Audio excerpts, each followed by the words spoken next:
Selamat sore, masih di channel Dunia Filsafat. Kita masih membicarakan mengenai filsafat ilmu dengan tema dari sosiologi pengetahuan dari Peter L. Berger.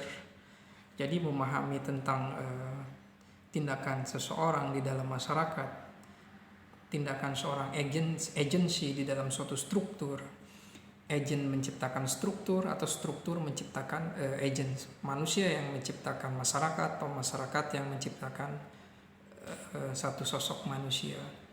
Jadi sangat penting sekali antara hubungan antara si manusia dengan masyarakat. Manusia menciptakan masyarakat atau suatu masyarakat yang mengkondisikan suatu individu. Ini sangat penting sekali. Dan di dalam agama ini dengan struktur masyarakat yang dengan kecenderungan pemahaman agama yang sangat kuat, doktrin-doktrin itu menjadi suatu struktur yang diajarkan dari kecil.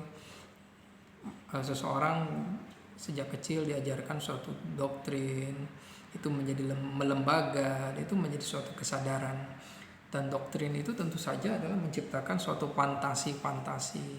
Fantasi-fantasi inilah yang membuat kita selalu untuk berusaha taat, membangun suatu imajinasi tentang suatu masyarakat dengan suatu penetapan suatu hukum berdasarkan agama, surga dan neraka. Juga harus adanya pendewasaan dengan agama, juga pembelaan terhadap nilai-nilai agama dan kesadaran akan suatu musuh bersama berdasarkan nilai agama. Ini menjadi sesuatu yang sangat terstrukturkan di dalam masyarakat dengan adanya doktrin agama tersebut. Jadi adanya fantasi-fantasi, apalagi ketika hadirnya misalnya ada narasi tentang kriminalisasi ulama, perjuangan untuk menegakkan suatu syariat, itu menjadi sesuatu bahan-bahan yang membuat kita mengalami suatu fantasi-fantasi dalam pemikiran, bukan hanya sekedar pemikiran.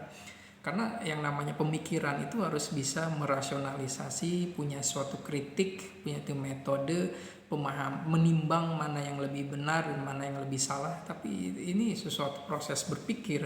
Tapi ketika itu sesuatu doktrin, dogma, itu hasilnya adalah fantasi-fantasi. Dan fantasi-fantasi ini urusannya dengan perasaan, ya, menyentuh dimensi perasaan saja. Hadirnya suatu gambaran mungkin yang dianggap itu sebagai sesuatu yang sangat tuntas. Sebenarnya bukan hanya itu saja, tapi masyarakat itu ketika berhadapan dengan realitas yang plural, baik itu struktur ekonomi yang sistem kerjanya semakin rumit, sehingga menyebabkan kesenjangan, keletihan. Manusia juga masuk ke ruang, selain ruang ekonomi ada ruang agama. Di sini ruang agama ini ruang yang memiliki suatu daya dorongan untuk mendapatkan suatu kepuasan batin di sana, baik ketika dia menjadi seorang tokoh ataupun ketika dia membela seorang tokoh. Ini ada sesuatu pemuasan batin di sana.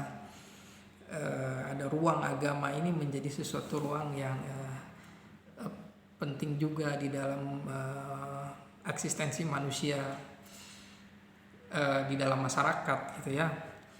Jadi di dalam agama itu ada suatu ruang di mana kita membela kebenaran, kita membela seseorang, kita melaksanakan suatu ajaran Tuhan. Di sana ada kebahagiaan di sana.